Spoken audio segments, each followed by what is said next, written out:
Okay, so it says the density D of an object is found by dividing the mass m of the object by its volume v. Which of the following equations gives the mass m in terms of d and v? So the first step, this isn't really a tricky problem. The hardest part is probably writing out the first equation. But it says that density can be found by taking the mass divided by the volume.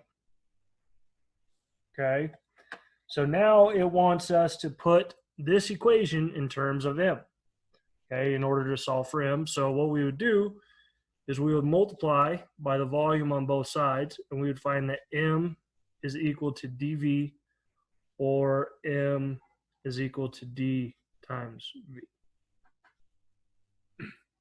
So not necessarily the trickiest thing in the world. The hardest part, honestly, is just writing this and then knowing what the question asked you, right? It wants us to solve for m, right, in terms of d and v. So the mass of an object is equal to the density times its volume. Okay? Density, of course, being an object's buoyancy and being able to float. So pretty simple, pretty easy there. All right, on to the 5-minute check.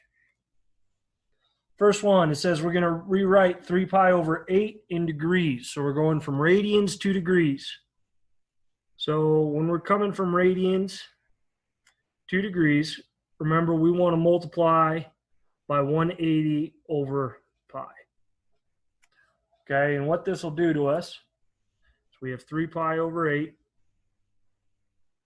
Wow, that's a terrible pi symbol. Over 8. Okay, and we're going to multiply these across. 3 times 180 is 540. And you can put the pi in there if you want. And then 8 times pi is just going to be 8 pi. At this point, remember that pi's cancel out. We have one in the numerator, one in the denominator. So we can eliminate those, and we're left with 540 over 8, which if we plug this into a calculator, it's going to simplify down to 67.5 degrees. Okay, and that's 540 divided by 8.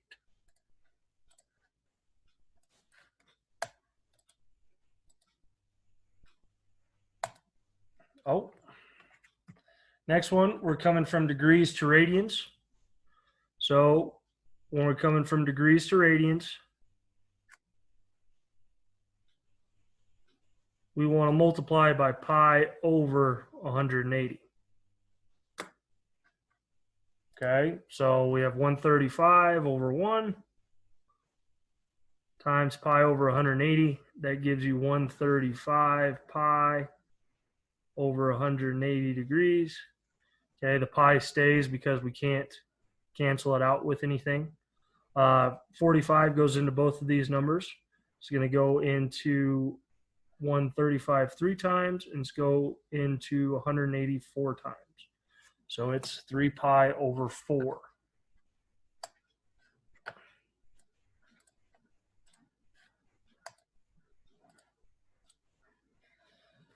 The next one, find one angle with a positive measure and one angle with a negative measure, coterminal with 88 degrees. So we start with 88 degrees. Okay, and to find a positive coterminal angle, we're going to add 360. So that's going to give us 448. And then if we take 88 minus 360, we only have to do it once because 88 is smaller than 360. We're going to be left with 272, negative 272. So these would be your coterminal angles. And remember, coterminal means that we have the initial side here, the terminal side. It's an angle that where the terminal sides will land on top of each other. So we rotate all the way around to end up back to where we started. That's why we're adding 360 or subtracting 360. Remember, positive angles rotate counterclockwise, negative angles rotate clockwise. But if we add 360, we get 448. If we subtract 360, so rotating 360 degrees this way, we get a negative 272 degrees.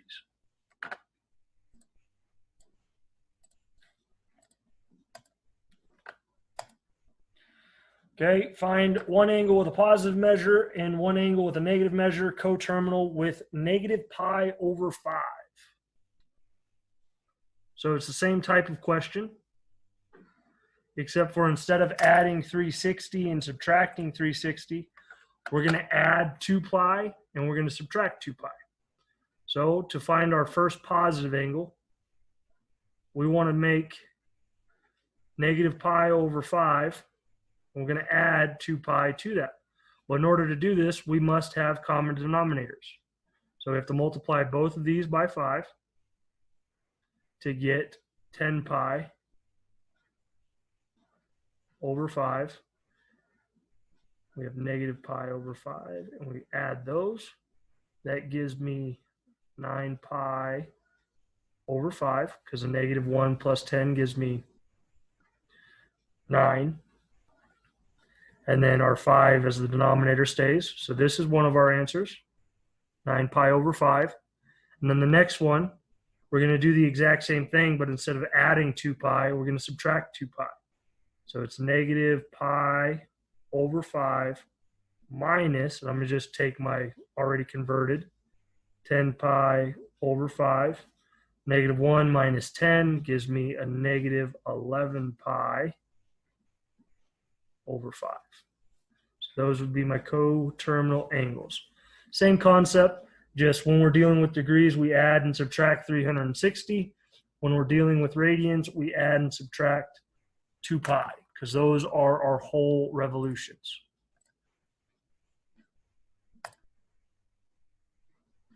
Okay, and the final one, this one's a little tricky. If you look up in the green in the field, you can actually see the equation that we're going to use. I figured that they were going to ask for arc length. Here they're asking for area. So the equation for area, if you can't see it, is area is equal to 1/2 the radius squared times theta, where theta is measured in radians. So the first step is we have a 90-degree angle here. We have 100 yards as our radius, but we have to get 90 degrees into radians. So we're going to take 90 times pi over 180. It's going to give you 90 pi over 180. This will simplify down to pi over 2. Okay, so we're going to use pi over 2. And then once we have that, we can plug this in for theta. Our radius from the diagram is 100 yards. So our equation is area equals 1/2 times 100 squared times theta, or times pi over 2, because I can substitute in. Then I'd go to my calculator. Here, I'm going to take pi divided by 2 first. Gives me 0.157. I'm going to take that times 100 squared. Then I'm going to take that times 0.5, or 1/2. And you can see I'm left with 7,853 yards squared with a little bit of change. So our answers, since they're whole, we would round it and we'd find that it's 7,854 yards squared. Okay, so on to section 9.3. All righty. So we found values of trigonometric functions for the acute angles of right triangles, right? Everything that we've done so far has been pretty well heavily invested into simple right triangles. That's still going to be relevant, but we're going to kind of change up, and we're going to apply this to the XY coordinate plane. Okay? What this does is it sets up periodic functions, circular functions, and at the end of the day, we're going to be able to take the trig function, or the trig ratio, of any given angle. Okay, so we're going to find values of trigonometric functions for general angles, and we're going to find values of trigonometric functions by using reference angles. That's the key, reference angle. Okay, so first vocabulary term is quadrantal angle.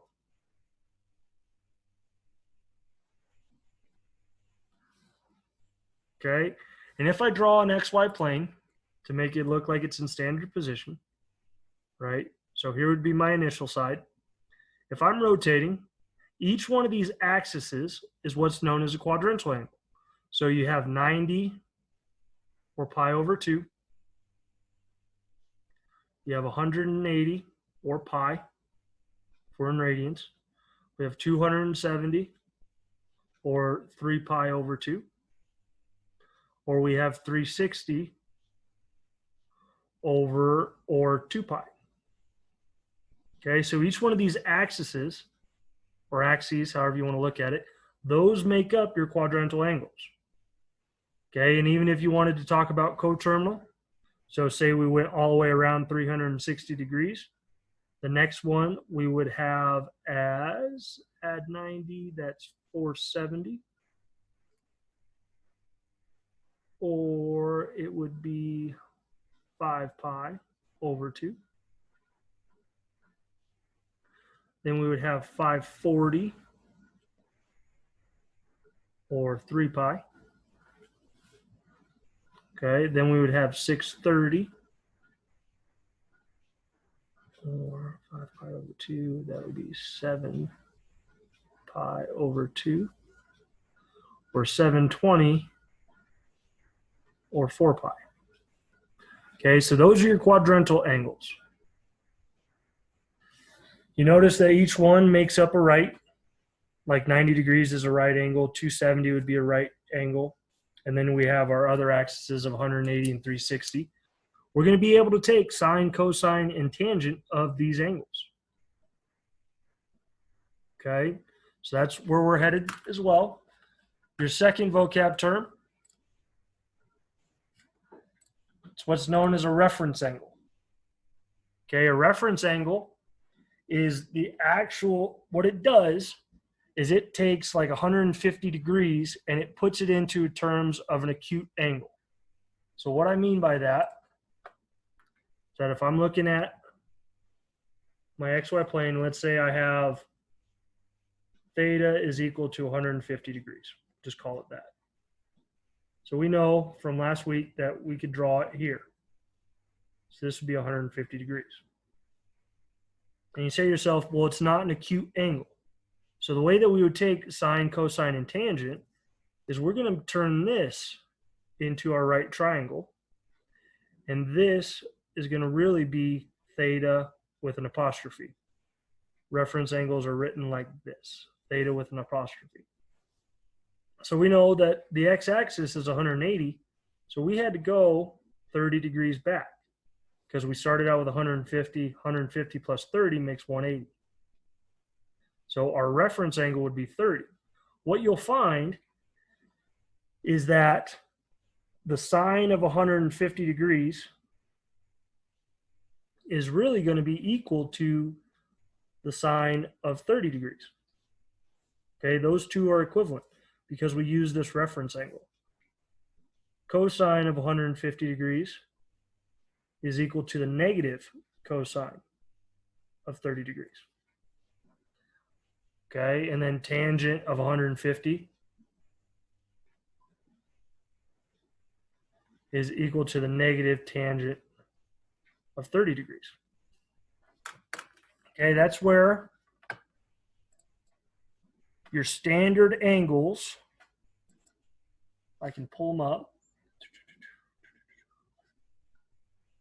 Concept angle measure, coterminal.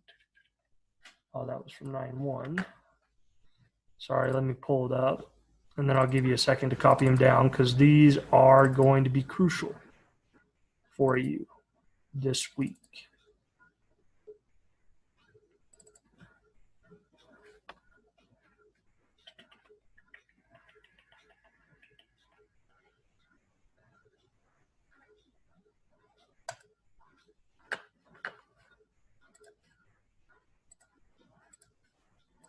Right here. These are going to be very crucial for you.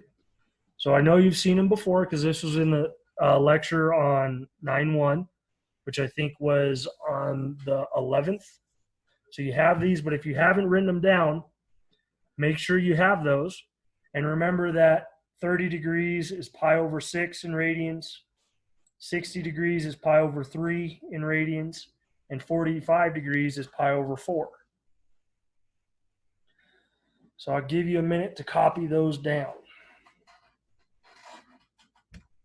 because these will play huge dividends if you can remember them off the top of your head.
Just give you guys one more second.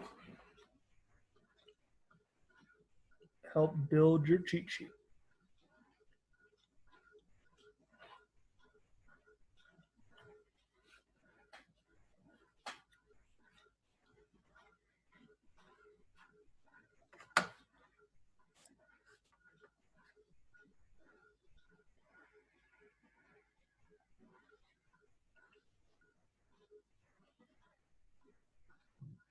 Alrighty, here we go. Okay.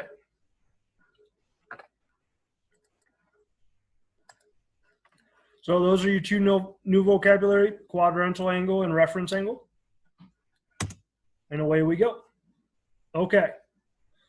So here comes the key to actually applying this to the XY plane. It says let theta be an angle in standard position and let the point P x, which is from x and y coordinates, be a point on its terminal side. So you can see we got our initial side here, our terminal side here, and the point xy is this point right here.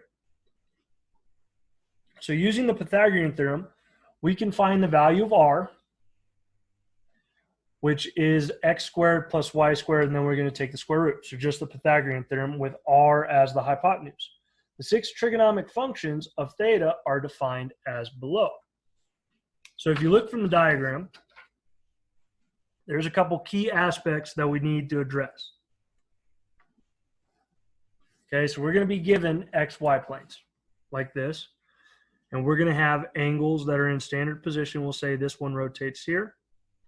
Okay, where we make our right triangle is always with the X as the adjacent side, and this makes this angle right here theta on the inside. Okay, it'll never be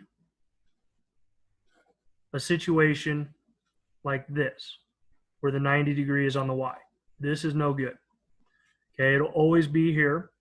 And with this theta being here, you can clarify certain aspects. So R is there. To this point, that's the summation of the Y, because how far we went up, and our X. So if we were to consider sine of theta, we know that sine is the opposite side over the hypotenuse. So here, to apply it to the XY coordinate plane, we'd have sine of theta is going to be equal to y over r. Okay? Cosecant of theta, the reciprocal of sine, is going to be equal to r over y, where r is the hypotenuse, y is the given y point, and x is the given x point. So cosine of theta is always the adjacent side over the hypotenuse. So we can standardize that and makes that x over r. And then secant of theta is r over x. Okay? Then that brings tangent of theta in. Tangent is opposite over the adjacent side. So in this diagram, it's going to be y over x. Cotangent of theta will always be x over y. Okay, and these 6 ratios stay the exact same. Okay, they're never going to change. It's always sine is y over r, opposite over hypotenuse. So let's say, just play devil's advocate, we're given this as our terminal side and we've rotated around here. So once again, our 90-degree angle always occurs between the x-axis and between our terminal side. So this would make theta here. R is the hypotenuse, y is the opposite side, x is the adjacent side. So our sine ratios and cosine and all of our trig ratios stay the same. Theta is still here, sine is still opposite over the hypotenuse. Cosine is still the adjacent over the hypotenuse. Okay, so it's taking the same information that we've already done, just instead of building triangles, it's rotated about the origin. Okay, but this allows us to take the trig functions of any angle.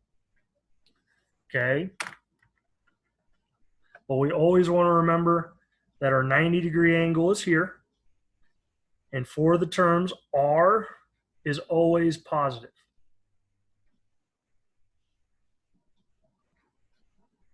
Okay, our hypotenuse is always classified as a positive length when we're taking the trig ratios. So what this sets up is that we're going to end up having sine and cosine and tangent. Some of them are going to be negative, some of them are going to be positive. But if we think about it, and we know that sine is the y value over the hypotenuse, and r is always positive, that means that sine is going to be a positive anywhere above the x-axis, because that's where we have a positive y value. That'll be the same for cosecant. Okay, secant or cosecant and sine are positive when our terminal side is above the x-axis. Tangent and cosine. Okay, so if we're looking at quadrant 1, you can see I've drawn an A. This is because all trig functions are positive within quadrant 1. Every single one of them. It's because we have a positive x value, we have a positive y value to get into quadrant 1. Quadrant 2 is for sine and cosecant because we still have the positive y values. Okay, whereas cosine and tangent are going to be negative in quadrant 2. Quadrant 3 is where tangent is positive. That's because since tangent is y over x, to be in quadrant 3, we have a negative x value and we have a negative y value.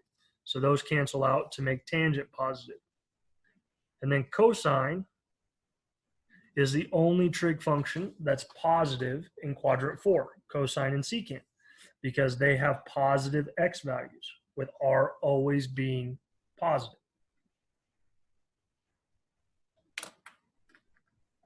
Okay, so this right here will help you tremendously. All trig functions are positive in quadrant 1. Sine and cosecant are positive in quadrant 2. Tangent and cotangent are positive in quadrant 3. Cosine and secant are positive in quadrant 4. Okay, and if we can adjust to this, it makes it pretty simple, because here to the right of the y-axis, this side, we're going to have positive x values. Okay, above the x-axis, we're going to have positive y values. To the left of the y-axis, we're going to have negative x values. So that's where cosine and secant become negative. And then beneath the x-axis, we're going to have negative y values. And that's what makes sine and cosecant all negative.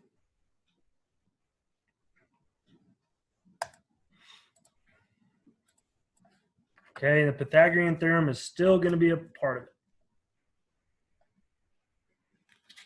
All right, so let's apply this to some problems.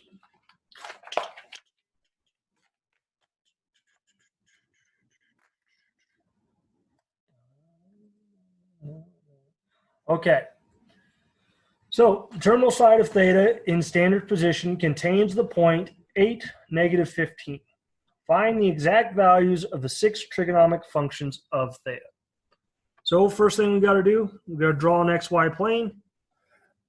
And we want to figure out where exactly does 8, negative 15 occur. 1, 2, 3, 4, 5, 6, 7, 8. 1, 2, 3, 4, 5, 6, 7, 8, 9, 10, 11, 12, 13, 14, 15. So that point is way out here, right there, because we're using 8, negative 15. So, and this is our terminal side of our angle. It's right there, so it's saying that we've rotated to get there. So here we want to make our right triangle, right, with our 90 degree being between using the x-axis. Okay, so now we can fill in certain information, right? We know that we had to go 8 points to the right because that was the given information, right? So that's going to be 8 right there. And then we had to drop down negative 15 because we began at the point 8, negative 15. Okay, so this adjacent side, because theta is going to be here, this adjacent side is 8, the opposite side is 15. So how can we find this r, okay, or the hypotenuse? Well, we'd have to use the Pythagorean theorem. So that's 8 squared plus negative 15 squared. Okay, 8 squared is 64.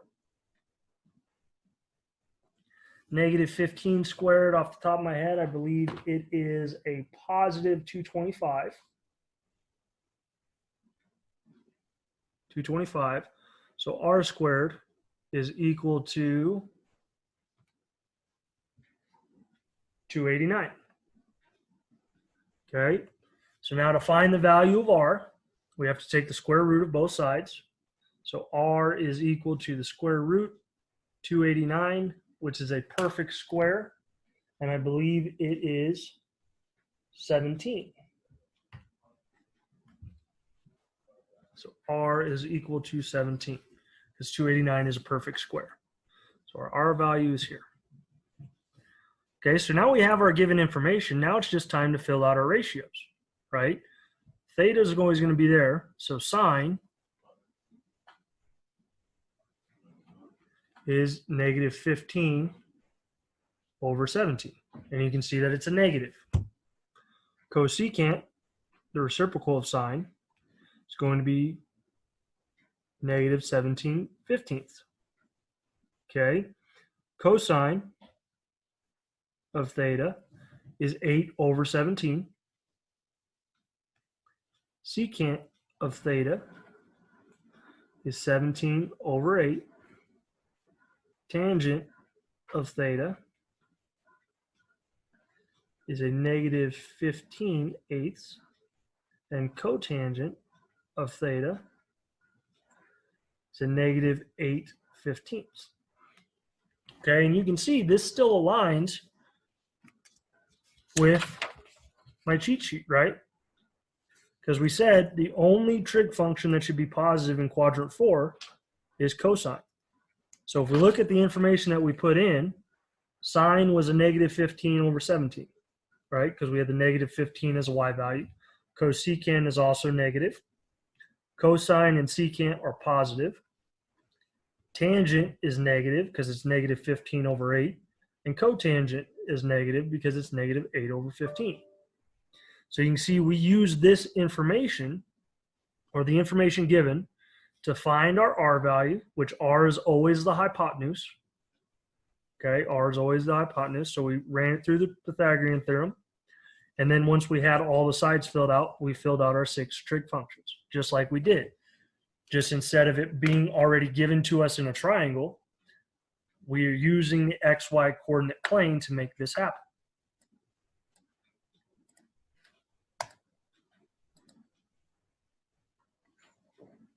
So 8, negative 15.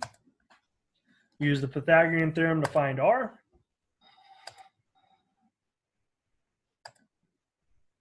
Okay, so r is 17. We had in the diagram. So now we want to use x value of 8, y value of negative 15, and r value of 17 to write the ratios. Sine of theta, negative 15 over 17. Cosine of theta, 8 over 17. Tangent of theta, negative 15 over 8. Cosecant, the reciprocal of sine, is negative 17 over 15. Secant, the reciprocal of cosine, is 17 over 8. And cotangent, the reciprocal of tangent, is 8 over negative 15. And these would stay. So we have the negative values. And you can see cosine and secant are the only ones that are positive. That's because we fell into quadrant 4. So that would be our answer. Okay, here we got another one. So we're going to find the exact values of the 6 trigonomic functions. The terminal side of theta contains the point negative 3, 4. So I draw 1, 2, 3, 1, 2, 3, 4. Draw my diagram, rotated there. There's my 90. Okay, and I started with negative 3, 4. So that tells me here's theta, right? This is negative 3. This is going to be 4 because that's the only way we can get to that point. We have to use the Pythagorean theorem to find r. So r squared is equal to 4 squared plus negative 3 squared. 4 squared is 16. Negative 3 squared is 9. So r squared is equal to 25. We take the square root of both sides to get that r is equal to 5 because square root of 25 is 5. So r is our hypotenuse. And now we just fill out our ratios. So sine of theta is equal to 4/5. Cosecant of theta is equal to 5/4. Cosine of theta is equal to a negative 3 over 5. Secant of theta is equal to 5 over negative 3. Tangent of theta is equal to 4 over negative 3. And cotangent of theta is equal to negative 3 over 4. But you can see I'm taking the same information that we already know, we're just applying it to this coordinate plane.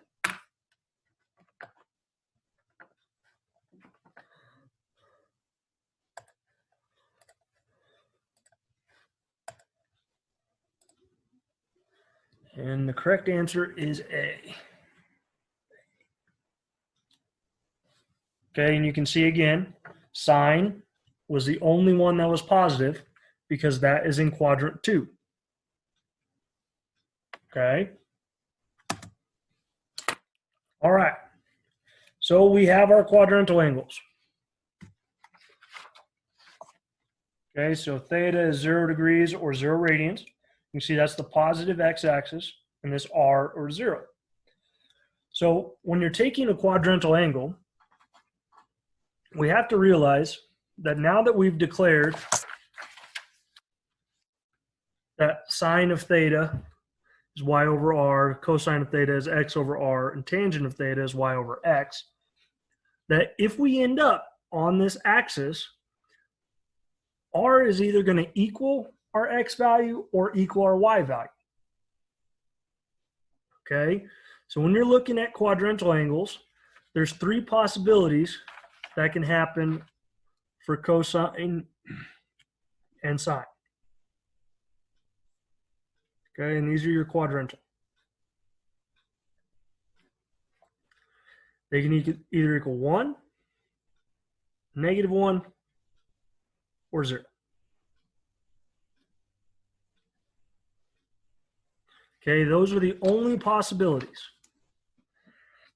And the reason for this is because our quadrantal angle is going to match onto our axis, right? So let's say we're just using 90 degrees here for theta. So we got this point out here. This distance of the radius of r is going to be equal to our y value, right? Because this point, we'll just call it 0, 1 to make it easy. And since the radius is going to equal our y value, you can see that once we take the sine of theta, which is y over r, that's 1 over 1. Because our y value is 1, the length of our radius is 1 also. Okay, and we can pick any point that we really wanted to on this axis. But we want to pick points that are easy to work with. So 0, 1, 1, 0, all of those are perfect. So I would use 1, 0 if it was 0 degrees, and then I'd use 0, -1 if it was 270. And then if it was 180, I'd use -1, 0. Those would be the points that I'd use to plug into cosine, sine, and tangent. And simply because they're the easiest ones to work with. But the key is, in certain areas, y or x is going to be equivalent to the value of r. It has to be. So if we were using the same situation, where we've rotated 90 degrees to the point 0, 1, if we were to look at cosine of theta, that is equal to x over r. My x value is 0, so it's 0 over 1, or just 0. Okay, tangent and cotangent really kind of make it, they kind of defy it just a little bit, because tangent of theta is y over x. So my y value is 1. My x value is 0. This is undefined.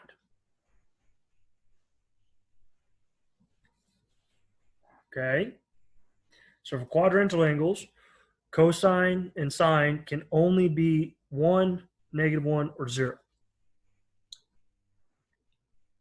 Tangent of theta is either going to be 0 or undefined. Okay, cotangent of theta is going to be the same thing. It can only be 0 or undefined.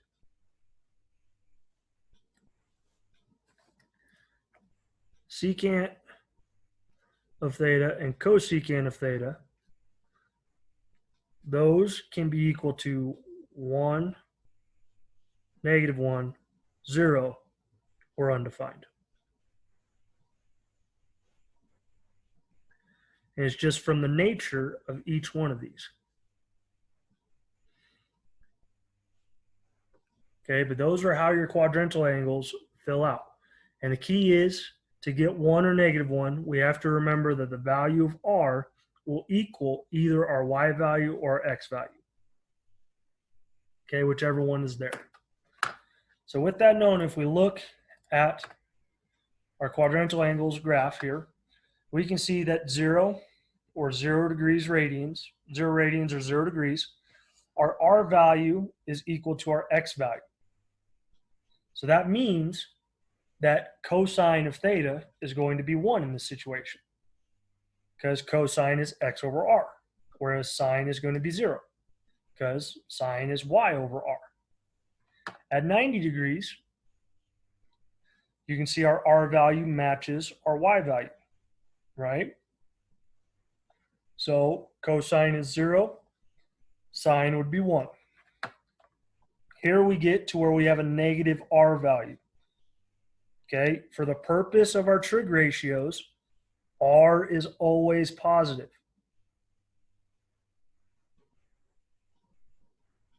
Okay, and what that looks like is that, say I wanted to take 180 degrees to this point, and I'm going to call that negative 1, 0. Oh, did not want to do that. So if I'm looking at 180 degrees here, so theta is right there, right? And I want to find cosine of theta. Well, we know that cosine is the x value over the r value. So that's x over r. But this is equal to a negative 1 over 1, which will simplify down to a negative 1. R is always positive when we are putting it into the trig ratios. Okay? So once again, R is always positive.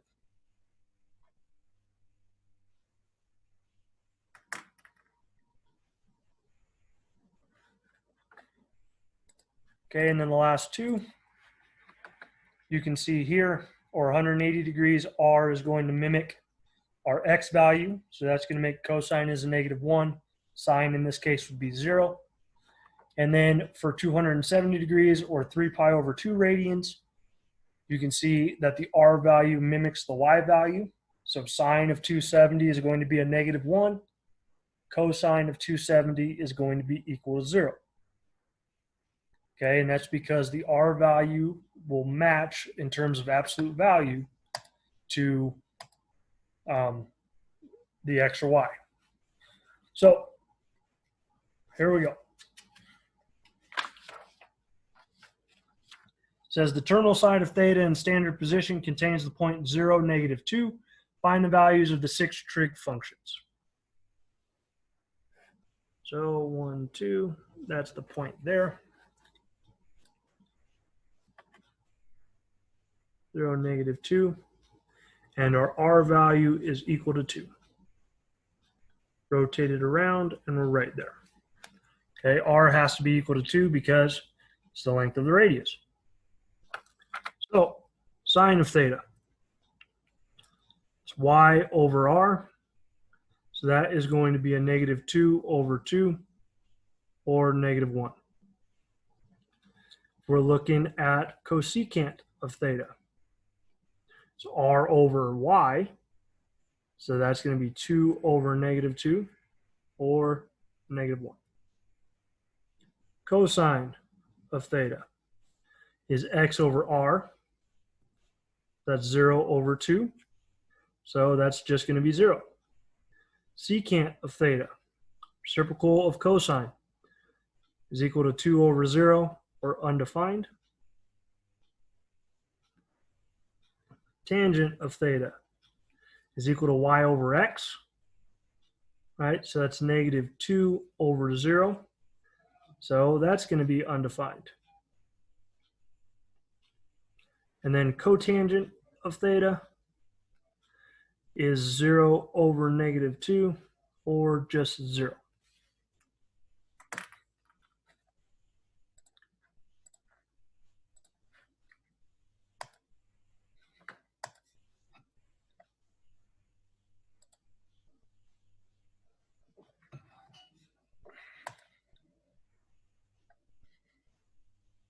Sine is negative 1. Cosine is 0. Tangent is undefined. Cosecant, the reciprocal of sine, is negative 1. Secant, the reciprocal of cosine, is undefined.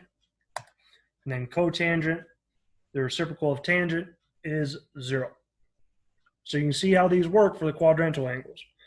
Key is to remember that r, the value of r, will mimic the x or y value in terms of absolute value.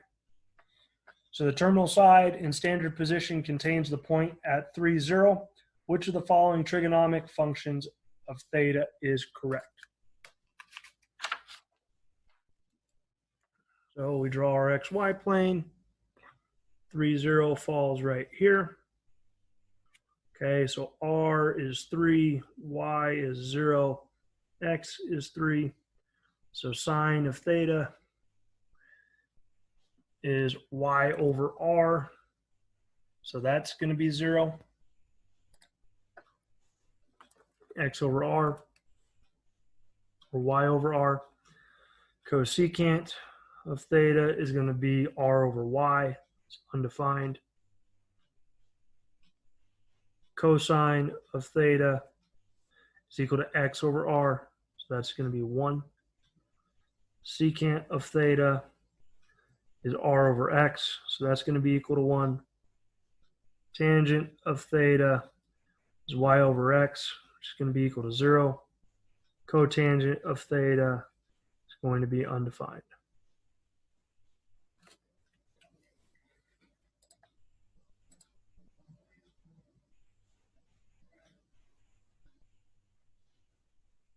Yeah, 3-0.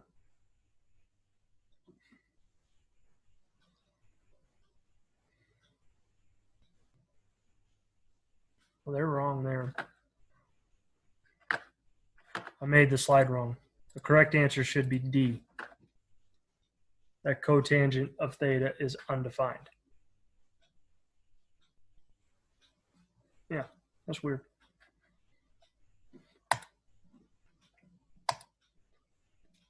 Okay. Now we're getting into the reference angles.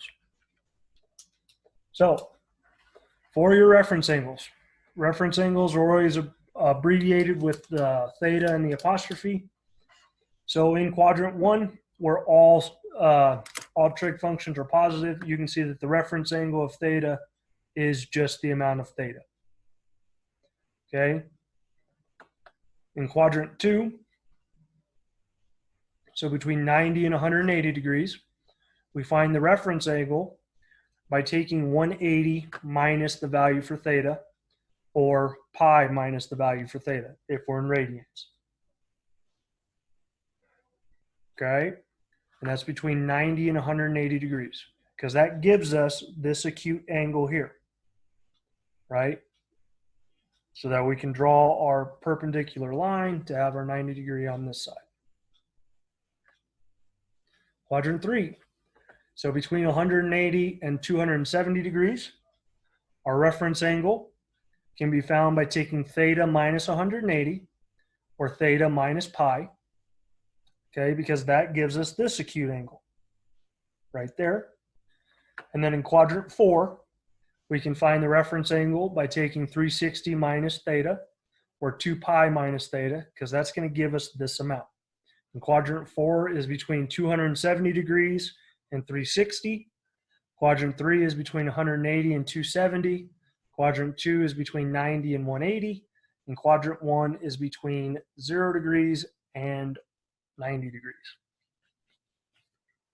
Okay, and some things that we have to do for reference angles is we might have to take and find a coterminal angle that's there to figure out how this actually works, right? Because if we're considering like a degree of 770, okay, so let's say they wanted the cosine of 770 degrees. Well, 770 is made up of 360 plus 360 plus 50, right? So the reference angle here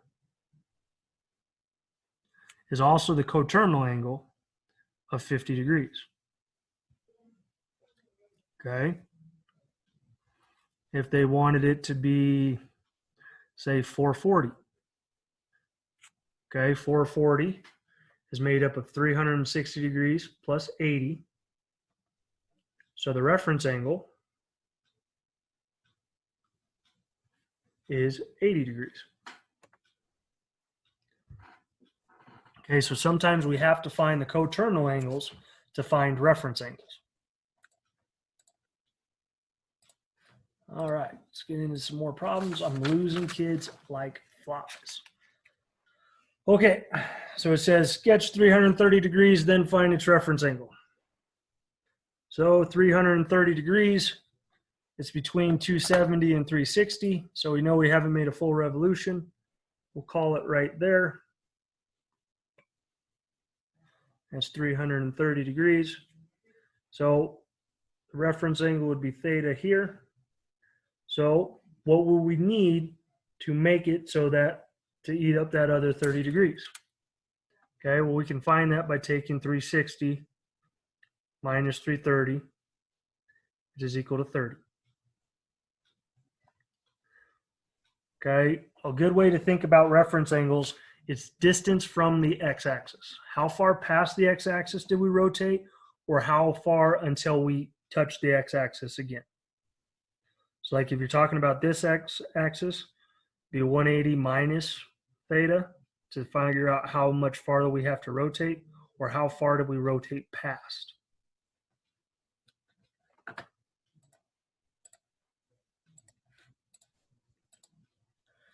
Okay, because the terminal side of 330 degrees lies in quadrant 4, the reference angle can be found by taking 360 minus 330, which gives you 30 degrees.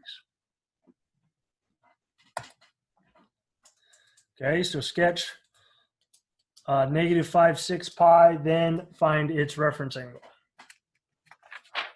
So negative 5/6 pi over 6, and I say 5/6.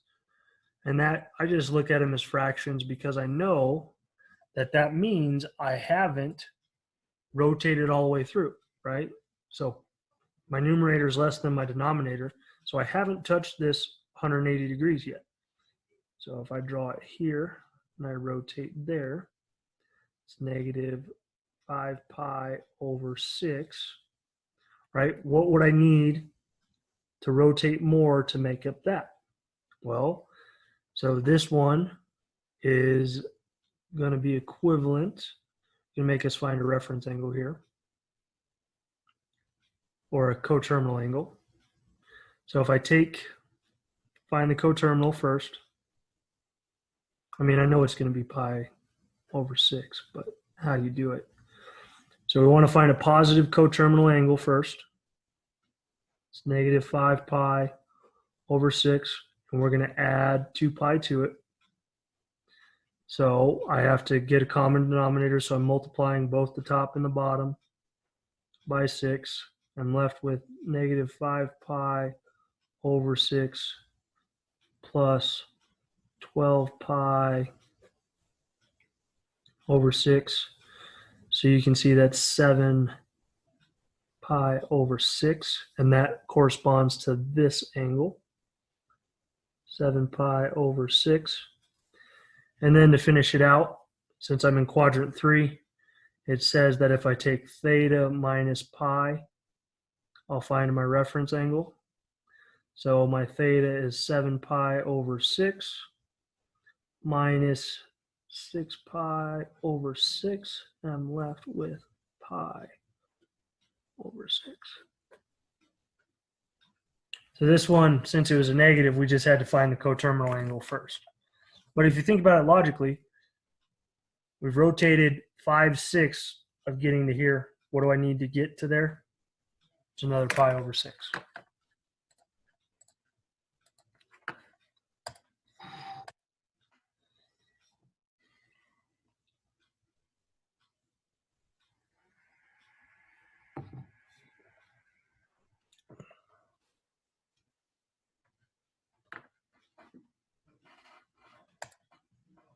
How many more slides do we have? Okay. Last and final one, 315 degrees, then find its reference angle. So we would draw our coordinate plane. We'd rotate 315. That's between 270 and 360, so it's in quadrant 4. We would take 360 minus 315 to get the reference angle of 45 degrees.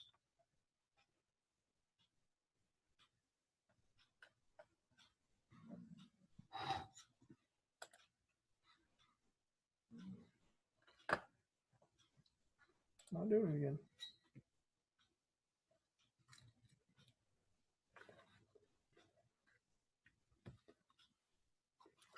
All right, good on reference angles. Okay, let's actually put them into use. Okay, So what your reference angle does is it allows you to find trigonomic functions of angles that are greater than 90 degrees, okay? Or they don't have to be acute. We already know how to find our quadrantal angles. Now we're talking about angles that are 120 degrees, 150 degrees, that type of stuff. So we want to find the measure of the reference angle first, right? And then we're going to evaluate the trig function for that reference angle. That's where our cheat sheet comes into play pretty heavily. Did I close that? Yeah, I did. I'm going to pull it up so we have it. Slide 22. There we go. Come on. Okay, so then we're going to evaluate the trig function for that theta. And then we're going to determine the trigonomic function value using the quadrant to determine what the sine is, where the terminal side is. So if you look, it has that same breakdown of what I gave you. All trig functions are positive in quadrant 1. In quadrant 2, it's just sine and cosecant. All else are negative. In quadrant 3, it's just tangent and cotangent that are positive. All the rest are negative. In quadrant 4, it's just cosine of theta and secant of theta that are positive. Okay. So use a reference angle. So find the exact value of sine of 135 degrees. So first, step 1 is we're going to draw it. So it's 135 degrees. So that's going to be right about here. 135 degrees to find my reference angle. If I take 180 minus 135, I'm left with 45 degrees. So that's this amount here. Okay, I am in quadrant 2. So that tells me I know that sine is positive, cosecant is positive, and the rest are going to be negative. But here is where my cheat sheet comes in. Okay, so it's sine of 45 degrees. Okay, well, what is the sine of 45 degrees? Sine of 45 degrees, I haven't quite memorized them. If I use my little cheat sheet here, see that the sine of 45 degrees is square root of 2 over 2. Okay, cosine of 45 degrees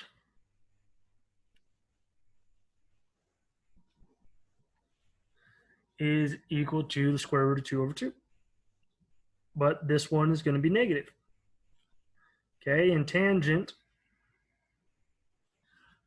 is equal to 1. But since we're in quadrant 2, it's going to be a negative. Okay, so from this information, sorry, my cosecant is a little low. I can plug in these first. Okay, I know that sine is going to be the square root of 2 over 2. I know that cosine is going to be the negative square root of 2 over 2. And I know that tangent of theta is going to be negative 1. They only asked for that. Okay, but now let's talk reciprocals. So if sine is the square root of 2 over 2, cosecant of theta, I'll cross this one out, it should also be positive, is a reciprocal. So it starts out as 2 over the square root of 2. We rationalize the denominator to find that it is 2 square root of 2 over 2. Secant of theta, once again, this is going to be a negative, and it's 2 over the square root of 2 first. Then we rationalize the denominator to find it's a negative 2 square root of 2 over 2. And then tangent, or cotangent of theta, it's the reciprocal of tangent. It's just going to be negative 1 as well. Done and done. So, and I know I did more work than the question asked, but you can see how it didn't matter which trig function it asked me, because I knew what the cosine or the sine of 45 degrees is. All I had to do was just find out what sine of 45 degrees was, and then assign whether it's a positive or a negative. Okay, sine function is positive in quadrant 2, so sine of 135 degrees is equivalent to sine of 45 degrees, or square root of 2 over 2. Okay, so find the exact value of 7 pi over 3 for cotangent. So I start here. 7 pi over 3 is really 2 pi and 1/3. Yep. So I know I'm going to rotate all the way around. And then I'm going to go right about here for that. So 7 pi over 3 minus 2 pi. Okay. 2 pi over 1. Once again, I have to get a common denominator. So multiply my second there. I'm really dealing with 7 pi over 3 minus 6 pi over 3, which is equal to pi over 3. So that's this value. It's pi over 3 right there. Pi over 3 as a degree is 60 degrees. Okay, so I go to my cheat sheet.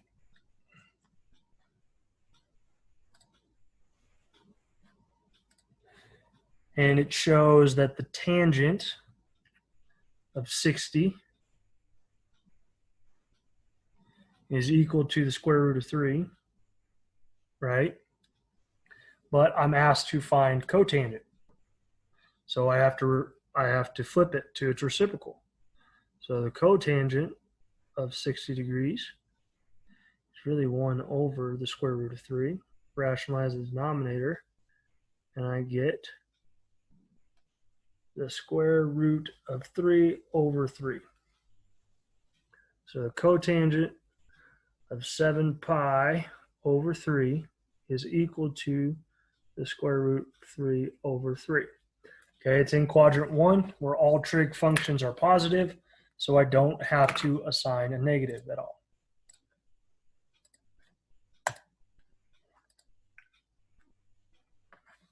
So there they're finding the reference angle.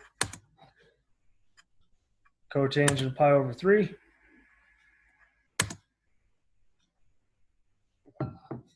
Square root over 3 over 3. That comes just from our special angles that we know. So we can find our answer as square root of 3 over 3. Okay, find the exact value of the sine of 120. So just the last example, I believe, that I have for you. So 120 degrees falls between 180 and 90. So it'll be right about there. 120, it's in quadrant 2, so 180 minus 120 is equal to 60. Sine of 60 degrees is equal to, I think it's 2 square root of 2 over 2. If I'm not mistaken. Off the top of my head.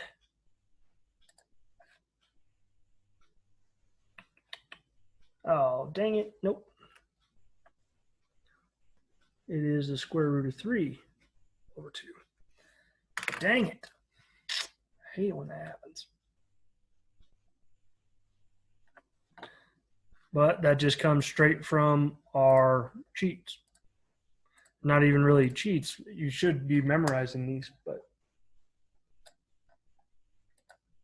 so that will be D. We can see how the reference angles work. Okay, because reference angle is 60. It allows you to take the exact values of all trig functions. And I don't believe we have any of those. So I'm going to go ahead and end the lecture now.